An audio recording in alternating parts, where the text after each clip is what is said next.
যেহেতু আমরা ইত্যবসরে অনেক একবার ব্যবহার্য প্লাস্টিক পলিথিন বাজারে নিয়ে এসেছি, সেইগুলো আমরা কেমন করে রিসাইক্লিং করতে পারি। এবং এটা একটু মনে রাখতে হবে যে জলবায়ু পরিবর্তনের সমস্যাটার সাথেও কিন্তু এটা সম্পৃক্ত, কারণ প্লাস্টিকটা হচ্ছে ওই তেলের মানে পেট্রোলিয়ামের একটা বাই প্রোডাক্ট। ফলে এইটার জন্য কিন্তু একটা আন্তর্জাতিক চাপ থাকবে, ঠিক যেমন ভাবে জলবায়ু পরিবর্তনে আছে। কিন্তু আমাদেরকে তো বলে না যে নিজের ভালোটা বুঝতে হবে, হ্যাঁ।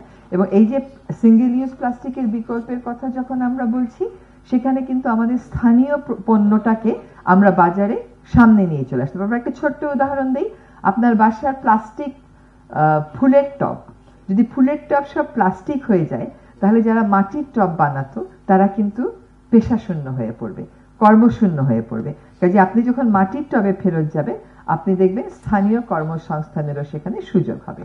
ফলে এটা একটা ইন্টিগ্রেটেড অ্যাপ্রোচ হতে হবে, সব বন্ধ করা যাবে না, এটা আমাদেরকে ফেজ আউট করতে হবে। কিন্তু যেগুলো রেডিলি অ্যাভেলেবল বিকল্প আছে, সহজলভ্য বিকল্প আছে, সেগুলোতে আমরা অবশ্যই বন্ধের পথে হাঁটবো। এটা আমাদের কারোর স্বার্থ বিরোধী হতে পারে না, এটা আমাদের সকলের স্বার্থের অনুকূলে বিবেচনা করি আমাদেরকে আগাতে হবে।